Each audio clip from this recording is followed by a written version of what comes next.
एक तरफ इंडिया की पॉपुलेशन बढ़ती जा रही है, वहीं यहाँ की करेंसी यूएस डॉलर के अगेंस्ट में गिरती जा रही है और अभी हाल ही में इंडिया ने 85 रुपीस का मार्क भी टच कर लिया है। The rupee has been falling dramatically against the dollar in recent months. Institutional investors, overseas investors have pulled out well over 1,32,000 crore from the Indian market. China and the Ukraine war and fear of higher interest rates. हमारे लिए US dollar इसलिए इतना जरूरी है क्योंकि India जैसी कई countries के फॉरेन एक्सचेंज रिजर्व्स में यूएस डॉलर को ही रखा जाता है और अगर सब ऐसे ही चलता रहा तो शायद बहुत जल्द इंडियन रुपी 100 का मार्क टच कर लेगा यूएस डॉलर के अगेंस्ट। और इंडियन करेंसी के इस डाउनफॉल से जहां आपकी लाइफ में कुछ बहुत बड़े नेगेटिव इम्पैक्ट्स पड़ेंगे, वहीं दूसरी ओर इसके कुछ पॉजिटिव साइड्स भी हैं। लेकिन वो जानने से पहले आइए पहले ये समझते हैं कि प्रेजेंटली हमारी करेंसी गिर क्यों रही है। अब इसके 3 बड़े कारण हैं। पहला, भारत जितने गुड्स यूएस में एक्सपोर्ट करता है उससे कई ज्यादा वो यूएस से इंडिया में इंपोर्ट कराता है, खास करके heavy machineries, oils, pharmaceuticals, equipments और साथ ही ऑटोमोटिव पार्ट्स जिनकी वैल्यू कई ज्यादा है। दूसरे रीजन में इन्हीं गुड्स की जगह सर्विसेज शामिल है, यानी इंडिया जितनी सर्विसेज एक्सपोर्ट करता है उससे कई ज्यादा वो यूएस से इंपोर्ट करता है। और तीसरा कारण है इन्वेस्टमेंट्स, यानी कि इंडिया यूएस में ज्यादा इन्वेस्ट करता है जो कि यूएस की करेंसी को कहीं ना कहीं स्ट्रॉन्ग बनाता जा रहा है। और ये सिचुएशन आगे चलकर और भी ज्यादा खराब हो सकती है क्योंकि ब्रिक्स नेशन यानी कि ब्राजील, रशिया, इंडिया, चाइना और साउथ अफ्रीका ने मिलकर ये डिसाइड किया था कि वो फॉरेन ट्रेड्स को लोकल करेंसीज में करना शुरू करें, जो कि अब तक यूएस डॉलर्स में होते आए हैं क्योंकि इन सारी ही कंट्रीज की करेंसीज यूएस डॉलर से कम है। और इसी को देखते हुए newly elected US president Donald Trump ने कहा है कि वो इस चीज का बदला ले सकते हैं इंपोर्ट होने वाली गुड्स एंड सर्विसेज पर हाई टैरिफ्स लगा के। The higher the tariff, the more likely it is that the company will come into the United States and build a factory in the United States so it doesn't have to pay the tariff. अब अगर ऐसा होता है तो जाहिर सी बात है कि वहाँ पे इंडिया से इंपोर्ट होने वाली चीजों की डिमांड और भी ज्यादा घटेगी, जो कि रुपी को और भी ज्यादा वीकन कर देगा। लेकिन फ्यूचर में क्या होगा इसका सही अंदाजा लगाने के लिए आइए पहले जानते हैं कि आखिर इंडिया में एक्सचेंज रेट की शुरुआत कैसे हुई।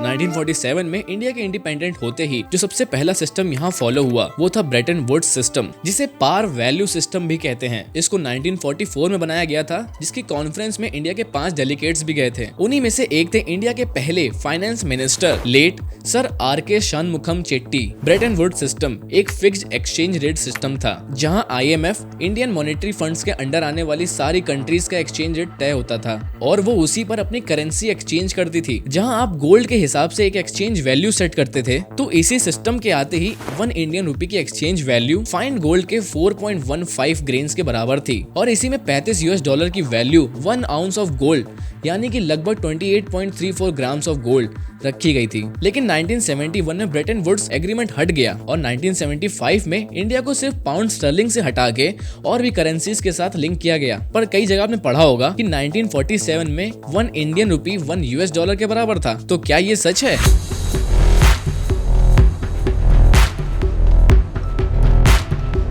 दरअसल इंडियन इंडिपेंडेंस के दौरान इंडिया को US डॉलर में एक्सचेंज करने के लिए ब्रिटिशर्स की करेंसी पाउंड स्टर्लिंग से कैलकुलेट करते थे और इंडियन रुपी के लिए पाउंड स्टर्लिंग एक इंटरवेंशन करेंसी कहलाई गई, यानी कि इंडिया के सेंट्रल बैंक्स और फॉरेन एक्सचेंज के लिए इंडियन रुपी की जगह पाउंड स्टर्लिंग को खरीद के इस्तेमाल करते थे। और यहीं से एक बड़ी गलतफहमी शुरू हुई कि 1 इंडियन रुपी का एक्सचेंज रेट 1 US डॉलर के बराबर था, पर ऐसा कभी नहीं हुआ। 1947 में 1 पाउंड की वैल्यू 13.33 इंडियन रुपी थी और तब पाउंड से US डॉलर का एक्सचेंज रेट 4.03 डॉलर था, जिसने इवेंचुअली $1 को 3.30 इंडियन रुपीस की वैल्यू दे दी। पर क्योंकि इंडिपेंडेंस के वक्त इंडिया ने कोई भी US डॉलर नहीं ले रखा था, यानी कि इंडिया की बैलेंस शीट में कोई भी एक्सटर्नल लोन्स नहीं थे, तो लोग इंडियन रुपीस को और US डॉलर को इक्वल मानते थे, पर इनका एक्सचेंज रेट कभी इक्वल नहीं था। और तो और 1949 से इंडियन रुपी ने अपना पहला डिवैल्यूएशन भी देखा।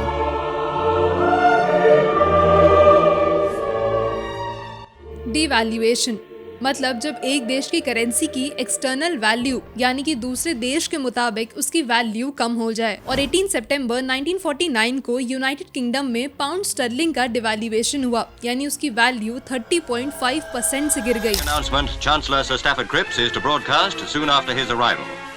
The government's fateful decision to devalue the pound is worth 14% or so less in terms of other currencies. Pocket or purse or in your bank has been devalued. अब हमने अभी आपको बताया था कि इंडियन रुपी के लिए पाउंड स्टर्लिंग को इंटरवेंशन करेंसी या फिर हस्तक्षेप माना जाता था, तो जाहिर सी बात है कि पाउंड स्टर्लिंग की वैल्यू गिरने पर इंडियन करेंसी की भी वैल्यू गिर जाएगी। और तभी गोल्ड के हिसाब से इंडियन रुपीस की वैल्यू 4.15 ग्रेन से गिर करके 2.88 ग्रेन्स पर आ गई थी। और डॉलर के हिसाब से जहां आपको $1 खरीदने के लिए 3.3 रुपीस देने पड़ रहे थे, वहीं अब आपको 4.76 रुपीस देने पड़ते। इसके साथ ही पोस्ट इंडिपेंडेंस इंडिया ने खुद को एस्टैब्लिश करने के लिए एक्सटर्नल लोन्स लिए, जिनको चुकाने के लिए उसने भारी मात्रा में करेंसी नोट्स को प्रिंट कराया।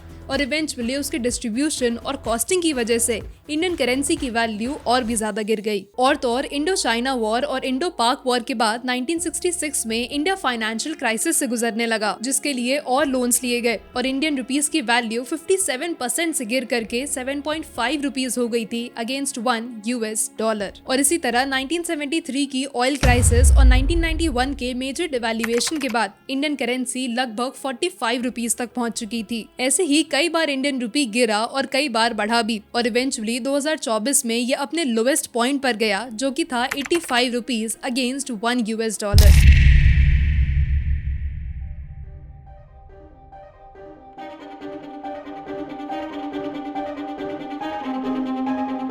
अब इंडियन करेंसी के गिरने का सबसे बड़ा डिसएडवांटेज है इन्फ्लेशन। मशीनरीज और कई छोटी मोटी चीजों के साथ ही इंडिया में 80% क्रूड ऑयल बाहर से इंपोर्ट होता है, और बढ़ते इंपोर्ट्स के साथ उन पर लगने वाले टैक्सेस और टैरिफ्स भी बढ़ेंगे, जिसके लिए आपको अपनी डेली लाइफ में और भी ज्यादा हाई प्राइस पे करना पड़ेगा। हालांकि अब तो आपको अपनी पॉपकॉर्न क्रेविंग्स मिटाने के लिए भी 12 से 18% का GST देना पड़ेगा, जिसके ऊपर भी हम बहुत जल्द वीडियो लेकर आएंगे। इंडियन करेंसी के डाउनफॉल का एक और बड़ा डिसएडवांटेज ये है कि अगर आप फॉरेन कंट्रीज घूमने जाते हैं तो वहाँ की कंट्रीज की करेंसीज के अलावा वहाँ पे $, जरूर चलता है, जिसको खरीदने के लिए आपको बहुत ज्यादा इंडियन रुपीस पे करने पड़ेंगे। लेकिन वहीं दूसरी ओर इंडियन रुपी के फॉल के कुछ एडवांटेजेस भी हैं, जैसे कि इससे टूरिज्म अट्रैक्ट होगा, जो कि इंडिया की इकोनॉमी को इवेंचुअली बढ़ा देगा। और तो और इससे इंडिया के एक्सपोर्ट्स और ज्यादा एक्सपैंड होंगे, क्योंकि बाकी कंट्रीज को हमारे गुड्स खरीदने के लिए हाई प्राइस नहीं देने पड़ेंगे। इनफैक्ट कुछ साल पहले ही चाइना ने अपनी करेंसी जानबूझ के डीवैल्यू कराई थी, जिससे उसके एक्सपोर्ट्स और भी ज्यादा एक्सपैंड हो सके और ट्रेड और बेहतर हो सके। पर अगर इंडिया को अपनी करेंसी स्ट्रॉन्ग बनानी है तो हमें अपने एक्सपोर्ट्स बढ़ाने पड़ेंगे और ऐसा कुछ डेवलप करना पड़ेगा जिसकी डिमांड US में ज्यादा हो। साथ ही जिन कंट्री से इंडिया चीजें इंपोर्ट करती है, वहाँ पे अगर वो उनकी करेंसी या फिर $, में पेमेंट करने के बजाय इंडियन करेंसी में पेमेंट करे,